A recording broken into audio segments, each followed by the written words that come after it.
Welcome to Green and Red, Scrappy Politics for Scrappy People, a regular podcast on radical environmental and anti-capitalist politics, brought to you by Bob Bazanko and Scott Parkin. Welcome to the silky smooth sounds of the Green and Red podcast.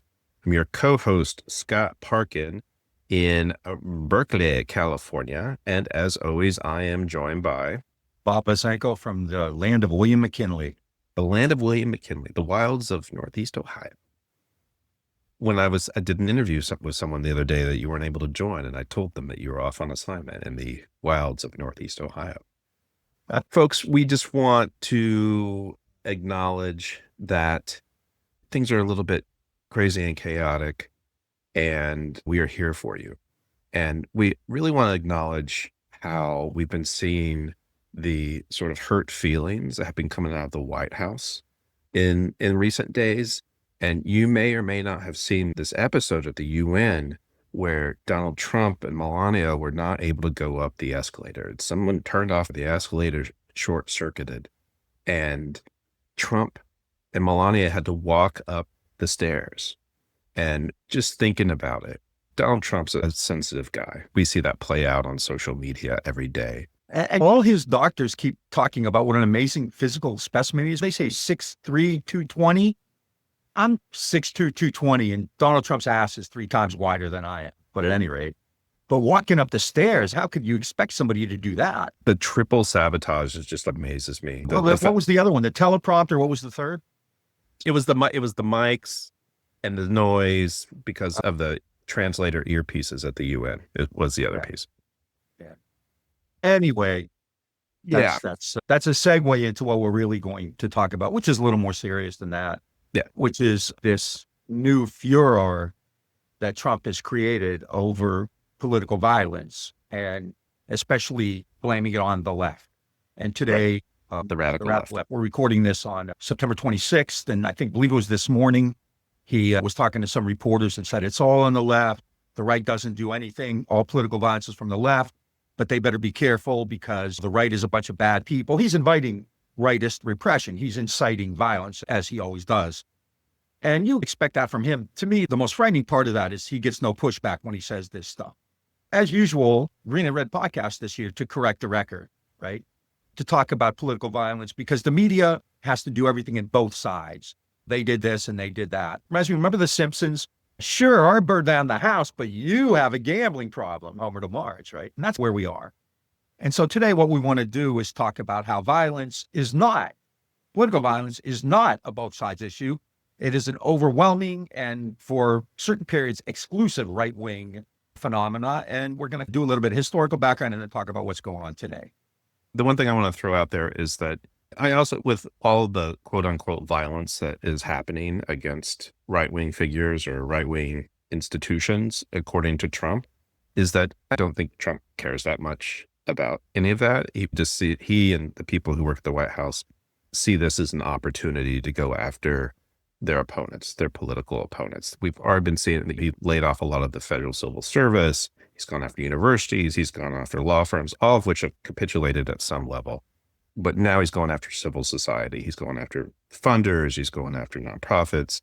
And it's just really important to note that what is really wrapped up in all this, like terrorism, domestic terrorism, and political violence, is just an opportunity to go after people who are opposed to him in what is mostly a civil sort of way.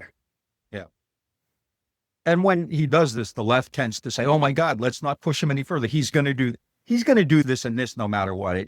I keep going back. One of my favorite historical anecdotes ever, and it always will be, when George Bundy was in Vietnam in early 1965, and the Viet Cong attacked the base at Pleiku where he was staying. And they essentially did it to show that they could hit whenever they wanted. And they come back and Johnson announces a new bombing campaign, and somebody's to ask Bundy, is this because of the attack at Pleiku? And Bundy very famously said, Pleikus are like streetcars. You'll always find a reason. So it could be the There's always another one around the corner. There's another one on the corner. You wait 15 minutes, another one's going to show up, right? It could be the shooting of Charlie Kirk. It could be an attack on ICE. It could be anything. Trump is going to find a reason, or he's going to make up a reason, just like what did he say? They saved $17 trillion or something like that, right?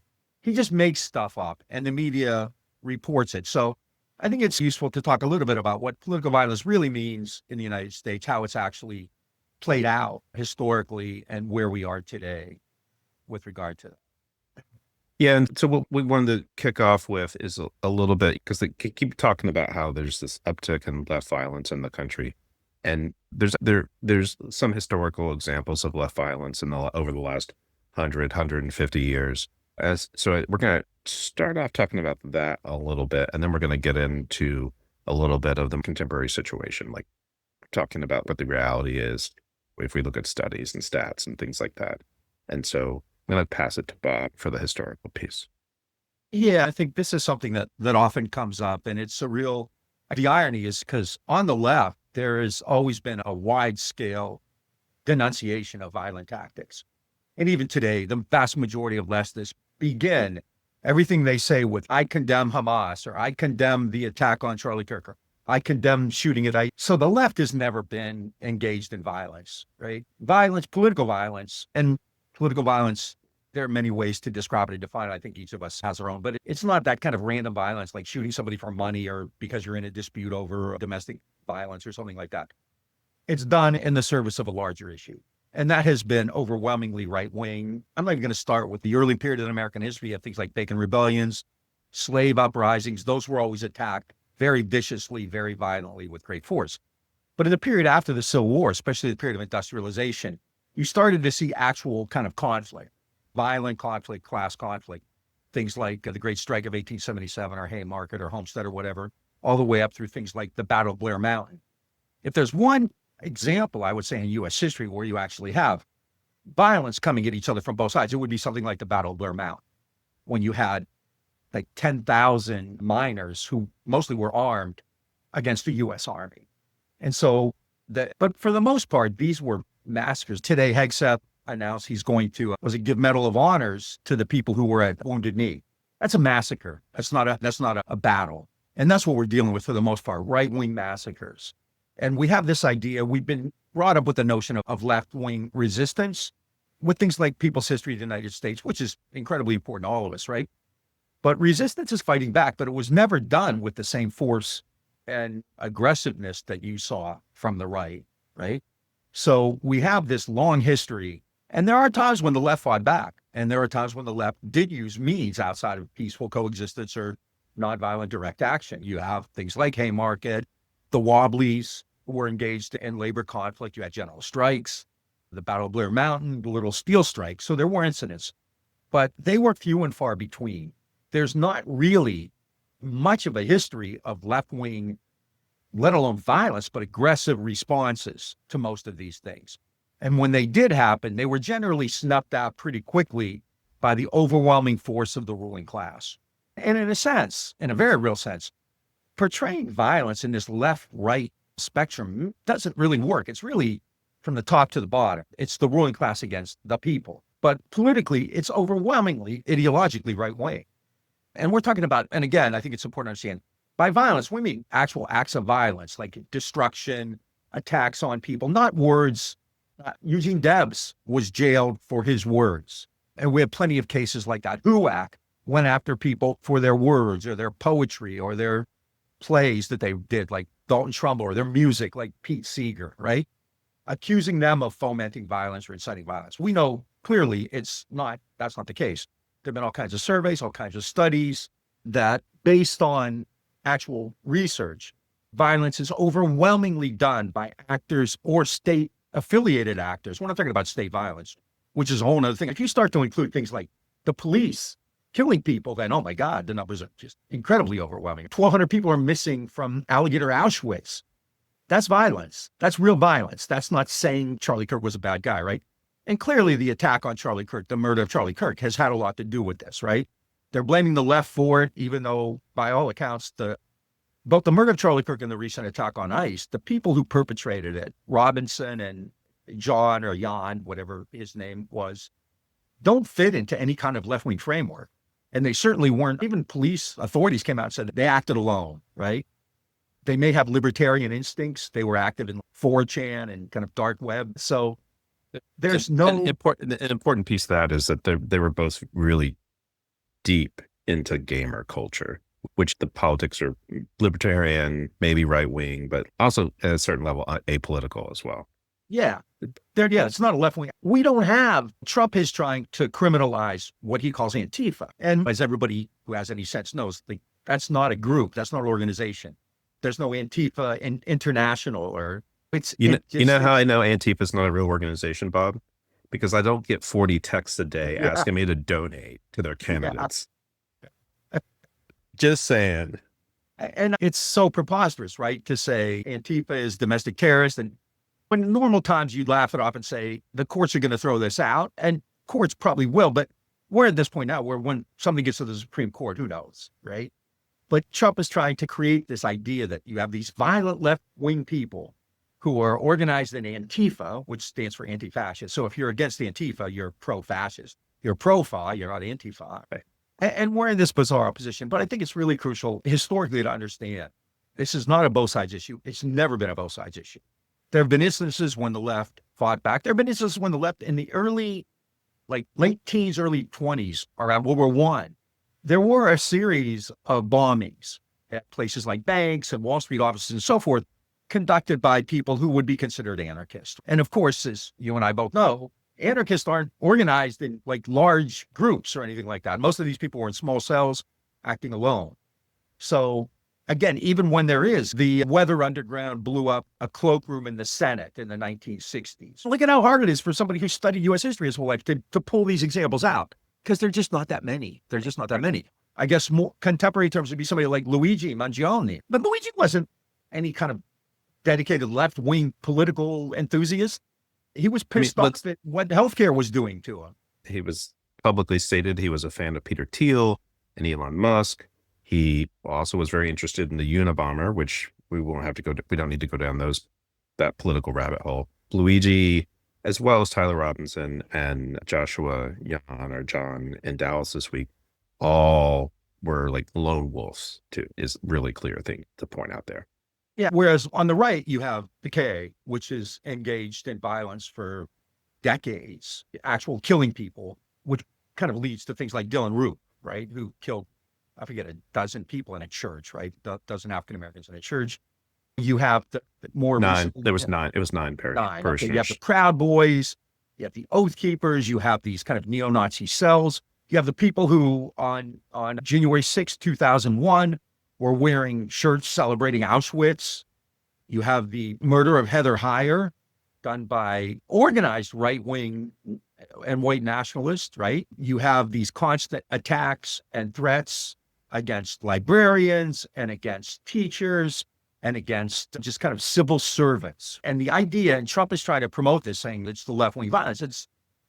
And of course, corollary to that is now it's transgender violence. And I don't remember the poll I saw, and I don't remember how it defined political violence, but in this period, there were several thousand episodes of what they determined were political violence. 4 might be attributable to an actor who was transgendered. 80-some% were right-wing white men.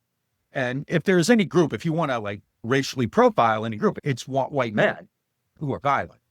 I think it's also important to mention in this, it's a little bit out of the sort of more current era, but the deadliest domestic terror attack in U.S. history was in 1995 in Oklahoma City, where 168 people were killed by Timothy McVeigh, a white man who was in a right-wing militia. And if we're looking at this in a sort of rational sort of way, it's clear that the violence that leads to the greater number of fatalities with guns and bombs and things like that is being perpetrated by people who align more with right-wing philosophy and ideology than the left. Well, have you ever heard of a scourge of left-wing militias? I've never heard of a left-wing militia. No. You have some groups like the New Black Panthers or the John Brown Gun Club who are out there publicly. They're just walking around saying we're defending ourselves with our Second Amendment rights, right? Socialist Rifle Association too. Yeah. But you never hear of left-wing militias who are engaging in acts. Those people really, and think of the Black Panther. The official name was the Black Panther Party for Self-Defense. And so everybody's caught up in this idea that unless you're somehow committed to Gandhian nonviolence, you are violent. And that's just utterly preposterous. And it gets to the real issue here is what we're seeing from the other side. who engages in violence as a political strategy and kind of always has to some degree, but it's clearly taken off in the last decade with Trump. In 2016, during his campaign, Trump said that his support, if Hillary Clinton won, his supporters might seek Second Amendment solutions. He's basically saying, go out and shoot Hillary Clinton. That's not terribly covert. That's not really cryptic. The Santa Fe, the kid who shot up the Santa Fe Mall, invoked Trump and Tucker Carlson and the Great Replacement Theory. You have right-wing representatives like Massey, Boebert, Green, who always would tweet out pictures of them and their whole family with guns, advocating gun ownership and gun solutions. And most recently, Fox News, while carrying the torch for left-wing violence, its anchors are actually aggressively encouraging people to go out and commit acts of violence.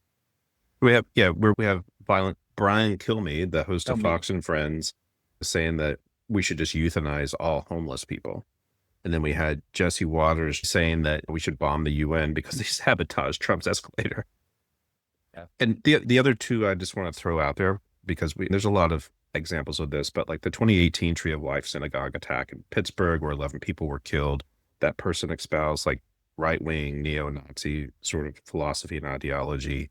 The 2019 El Paso Walmart massacre, where an anti-immigrant who wrote a manifesto on that, he's actually one of the first people identified as what we call eco-fascist. He killed 23 people, most of which it was in El Paso, so it was mostly like Latino, Mexican-American folks.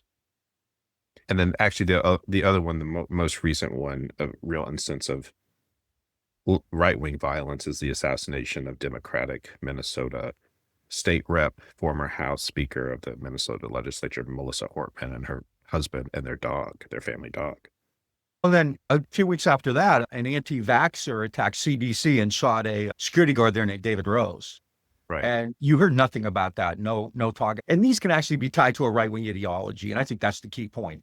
So let's just throw out there that Luigi's hatred of healthcare, the healthcare complex, corporate healthcare, which was a left-wing issue, when in fact it's not. Everyone hates the American healthcare system. But if you're going to say, okay, he had a left-wing ideology because he hated United Healthcare, then you have countless instances where people with right-wing ideology went out and conducted acts of violence, right? Yeah, and because we're the Green and Red podcast, we're just throwing out examples, terrible examples. But just looking at the stats, studies have shown that 75 to 80% of U.S. domestic terrorism deaths since 2001 in the U.S., 75 to 80% are people who more identify with like right-wing ideology. This is such a sort of glaring fact that the Trump Justice Department just removed an important government-sponsored study of domestic terrorism, because they know it's too damning for people with right-wing ideology. The other thing I want to throw out here too is that politically, despite all of these facts and despite all these examples, politically motivated the U.S. is actually fairly rare compared to like other parts of the world, compared with overall violent crime in the U.S. And what is the majority of violent crime that happens in the U.S. is mostly domestic violence, like people against their families, against their partners. And it's just something to remind people of as well. But the political violence, which Trump is now waging war on his sort of institutional opposition, in many ways, it's overblown, and it's just an opportunity. He's just taken an opportunity. It's ironic too, right? Because essentially what they've done is they've like now taken over the banner of hate speech, right? When hate speech laws came out, 20 so years ago or whatever, which there were some of us on the left who said this is not a good idea, right? But whatever. But it was the right wing who attacked that, words and everyone. Now, after Charlie Kirk, people are getting harassed and fired or even arrested essentially for quoting Charlie Kirk's own words, right? Charlie Kirk had an organization. If you say, Charlie Kirk said a lot of stuff that I would consider racist or sexist. I do believe there are free speech protections for saying stuff that even is disgusting and odious. But Turning Point USA wasn't just a free speech organization. Turning Point USA went after people. They went after people. They created a big database of people they wanted to attack and harass. Those people who ended up on that database, some of whom I know, were harassed. Their employers were called. They received death threats. Some of them had to get protection for their families, for their children at school. They had to have police escorts for their children at school and elementary school. Some were actually brought before their employers. Some lost their jobs. Some contemplated suicide. That's not a free speech issue. Charlie Kirk's organization, Turning Point, was inciting violence. I'll defend free speech. I have no problem with that. But for people like Ezra Klein or Gavin Newsom or Ben Burgess to go on about this is the right to debate, and that's free speech is free speech. And we should defend that vigorously.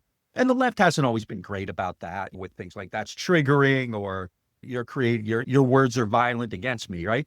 But what Turning Point USA did and what Trump is doing is an incitement. I'm not a lawyer, but I'm pretty sure there's a big difference between incitement, encouraging violence, providing the means for violence. That's genocide law, actually. One of the famous people at Nuremberg was a caricaturist named Keitel. And he was convicted of genocide, right, at Nuremberg for the caricatures he did of Jews, right?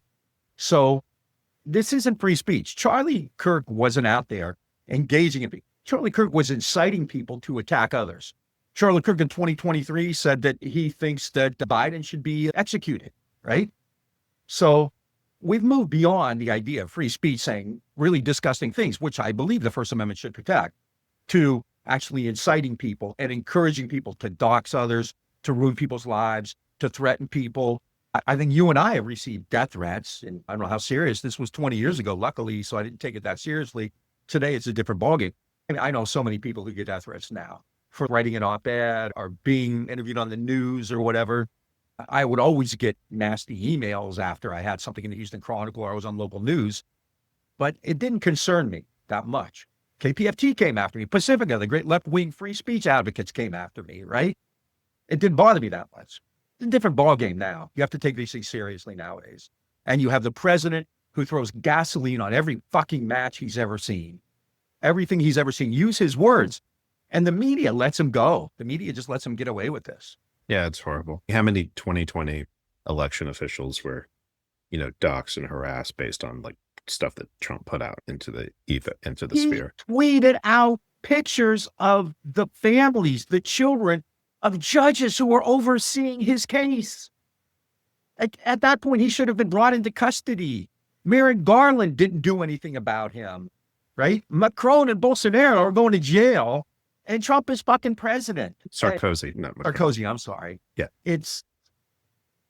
I wish it was unbelievable. This is what we've seen. But remember, Gerald Ford had to pardon Nixon because there was probably going to be action taken against him. Now, and Republicans went after Nixon. Now you have a Republican Party totally in the tank.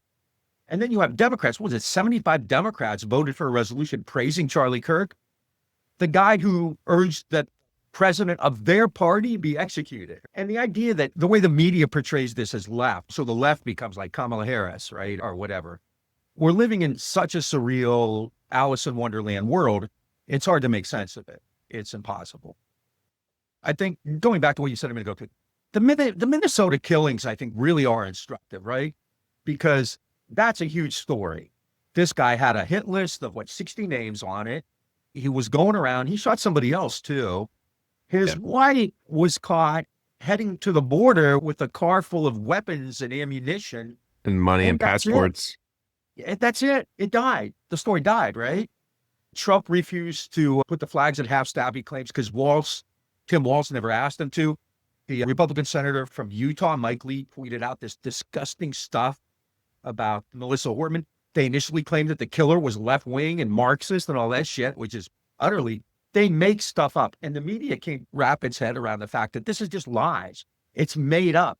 You don't need to analyze. When Trump says we got $17 trillion, you just know that's not true. When Trump says all this violence is being done on the left wing, you just know that's not true. There's a certain point where this week, Kash Patel tweeted immediately, as soon as he saw them, tweeted out pictures from the ICE shooting in Dallas where it said anti-ICE on the bullets and said, this is proof that this guy had leftist affiliations. One, I don't know any leftists who would actually say anti-ICE. They would they'd say fuck ICE. Fuck ICE. Maybe abolish ICE if they're being genteel, but they would say fuck ICE. And So there's a certain level at which and Kash Patel does lots of things publicly, which makes me question his intelligence. There's also a certain level where I think that it's not just Trump who incites and lies constantly, makes stuff up. Is that I think there's also a certain level where they know it's not true and they just say it anyway. They say, absolutely. Stephen Miller, the stuff that Stephen Miller has been saying lately has been particularly abhorrent. He's kind of come after the radical left and dismantle it, and they're all just completely making stuff up to get away with whatever they're doing. And and you're right, the media doesn't question them, and there's a lot of outrage about it on social media from like left progressive circles. We're seeing like valiant actions in Los Angeles and New York and Chicago this morning. People were blocking ICE vehicles until they got tear gas and dispersed. So there's like a lot of important things happening, but it's pretty amazing to me that like at the top of our liberal institutions, which are continually failing us, whether it's the political institutions or whether it's the courts or whether it's the media, is just not, it's just not, there's nobody pushing back. And these people constantly lie. They constantly wound themselves actually with their incompetence. And yet no one takes an opportunity to finish them off. It's amazing. Like Hegseth is completely incompetent. He was a major in the National Guard. He served in Iraq, and he's like waging internal bureaucratic warfare on generals and admirals. Kash Patel, same with the FBI bureaucracy.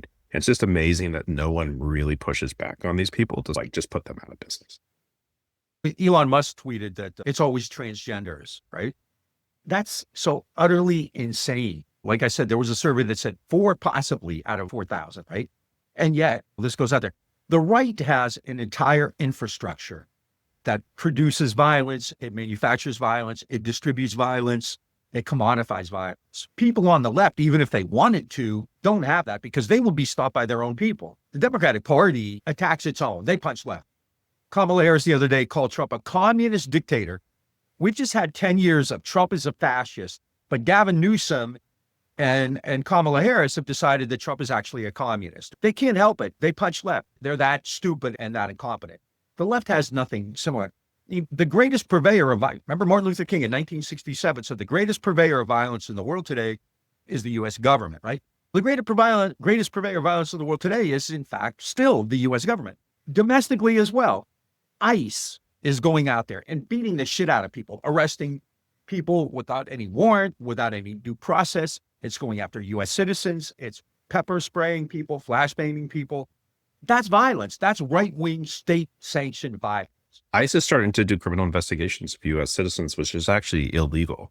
Their remit is only to enforce immigration law, not criminal law. If it was the FBI, it would be a different story. But just to put that out there too, they're targeting, there's a lot of resistance, people fighting back against what ICE is doing, and it's making it very disruptive for ICE. And so ICE is targeting people on like platforms like Instagram and so on and so forth. But we're seeing images today of the police in LA beating the shit out of people, police in New York beating the shit out of people. Those are democratic cities. Somehow Gavin Newsom has become this icon, right? And his trolling is funny. I giggle at it. I think it's funny, right? Gavin Newsom and Karen Bass are not friends of the left in any way. They're out there sending their forces they control to attack people who are protesting against ICE, which is conducting these really horrific raids and attacks and denying people their basic constitutional rights, right? So there's no infrastructure, right? The idea that this is a left-right issue, that it's a both-side issue, that there are extremists on both sides. You ever notice extremists on both sides, they'll invoke like AOC and Boebert or AOC and Kash Patel or whatever. AOC denounces everything that happens, right? She denounced the attack on Charlie Kirk. She prays for ICE and does all this kind of shit. Whereas people on the right are actively inciting you to go out and shoot people like Trump did today, right? They're bad on Trump. And of course, Trump is a big, fat, old bag of shit. He's never fought a day in his, he's not a tough guy. Ted Cruz isn't a tough guy. Josh Hawley certainly isn't a tough guy, the way he's screaming and running around the halls on January 6th. Tom Cotton. These are basically mama's boys who can act tough because they're protected, right? It's easy to act tough when you got a bunch of people in front of you, when you have a phalanx of U.S. military and cops and ICE agents in front of you, right? So this is where we are, but I think the left has to reckon with this and not continue to apologize. The right wing is just making up shit, making up lies, and people on the left are on the defensive. Oh, no, we're not. You just can't move on. Do what you have to do. We're in a moment where truth and facts don't matter. We're in a sort of post-truth moment. And so what we're doing right now is allowing them to define the narrative based on whatever comes in their heads at that moment. And for the record, I've been in leftist circles my whole life. I've never heard anybody say, let's be violent, because they're smart enough to understand that the right wing has like drones and nukes and unlimited budgets. This is King and others used to have this discussion with some of the younger people in the 60s who were Black Panther oriented, who said we need to fight back. And King always had this moral argument against violence. But at the end of the day, he also said, look, we'll get destroyed if that happens, right? Right-wing, Bull Connor, Lori Pritchett, Ross Barnett, George Wallace, that wasn't a left-wing group, right? So violence in the United States, political violence in the U.S. has always been overwhelmingly, often exclusively right-wing. They've always gotten away with it. It's always been forgiven. Left-wing violence is really hard to come by. Usually it was conducted as a response to either industrial conditions or to actual right-wing repression.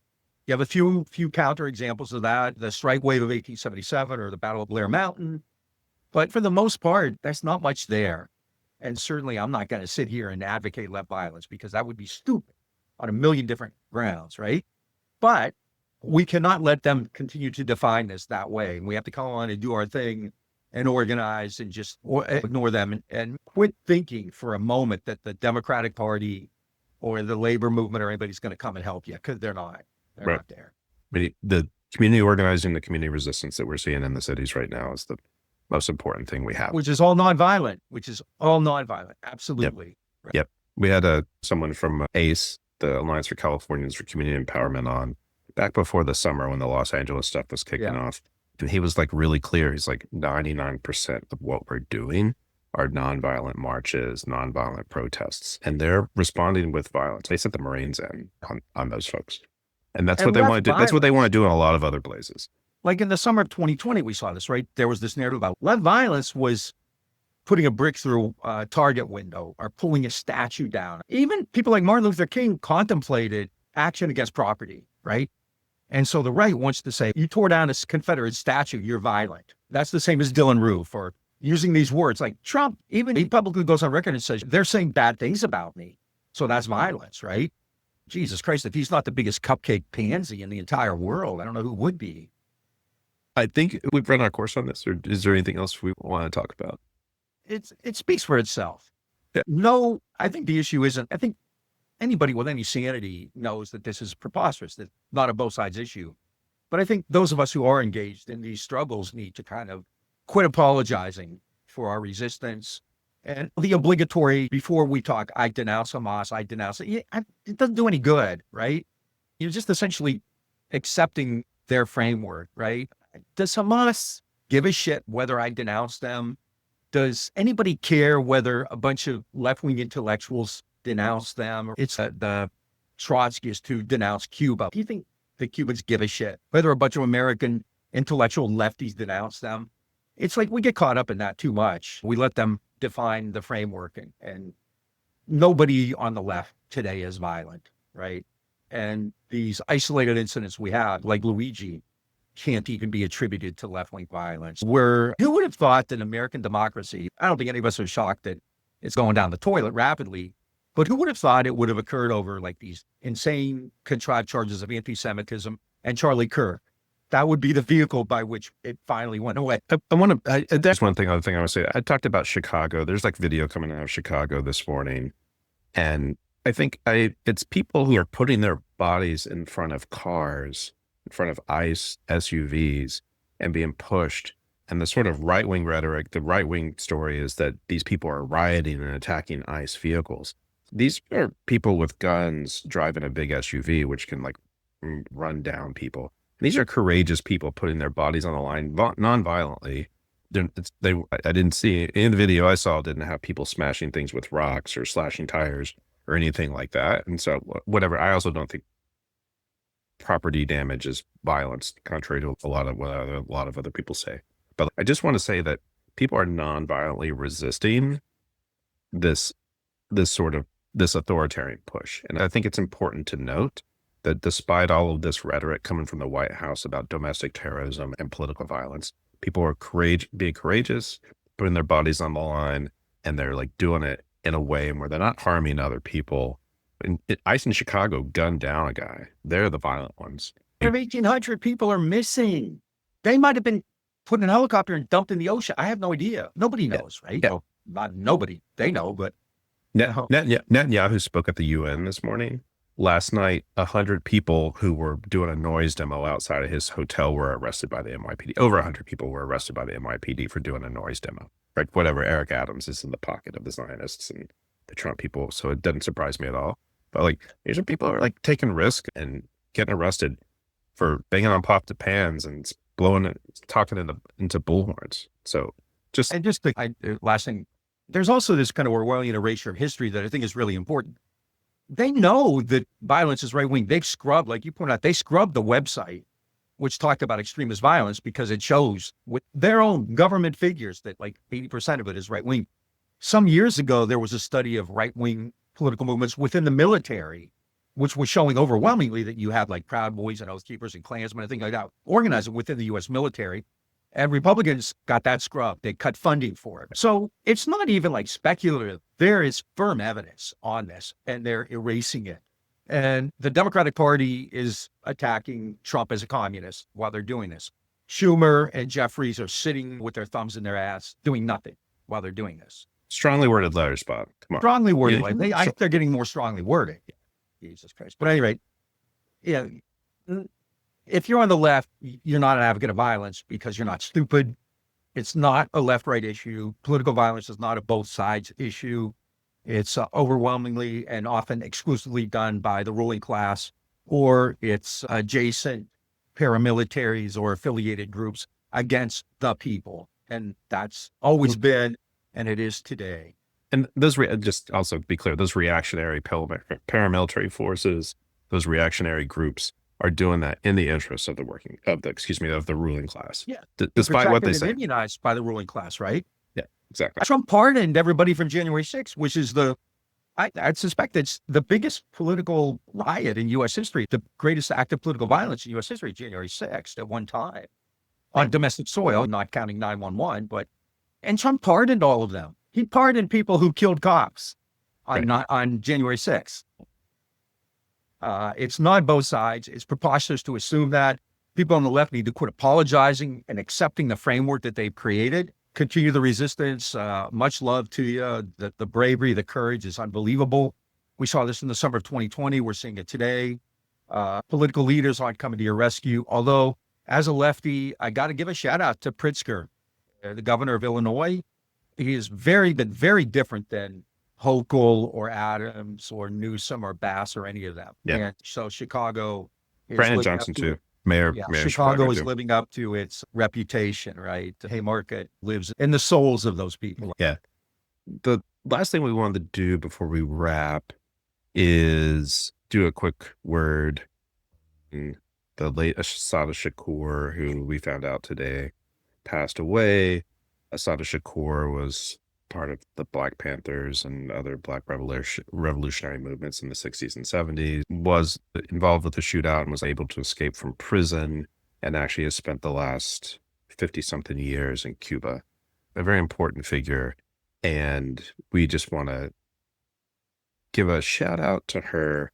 The one thing I pulled, there's a lot of quotes by her going out and around, but I actually pulled the lyrics from a song. It's called Rebel Without a Pause by Public Enemy, where they said, hard my calling card, recorded and ordered, supporter of Chesamard, loud and proud, kicking live necks, poet supreme, Lupa Troop, bazooka, the scheme. And so that's a shout out. Assata Shakur's name before she changed it to Assata was Joanne Chesamard. And so Public Enemy, shout out to them for shouting out to her, and rest in power, Assata. Very famous nephew. Oh yeah, she did have a very famous nephew too, and Tupac Shakur as well. So I didn't even think about that. Named after the Tupac Amaru, which was an indigenous revolutionary group in Irvine. Yeah. Rest in power, Assata Shakur. Hopefully we'll live up to some of your revolutionary your dreams. This is the Green and Red Podcast. If you like what you're hearing, please check us out on Facebook, Instagram, and Twitter, and Blue Sky. If you're watching this on YouTube, hit that subscribe button. If you're listening to us on an audio platform, give us a rate and review. If you really like us, go to greenandredpodcast.org and hit that support button or become a patron at patreon.com/Green Red Podcast. And tell your friends. And tell your friends. And tell your friends. Get the word And out. we're about to have a whole lot more swag. And so we'll have t-shirts, and we still have a lot of hats. And so just email us at greenredpodcast@gmail.com if you want some swag. And we'll talk to y'all again soon. So make trouble and misbehave.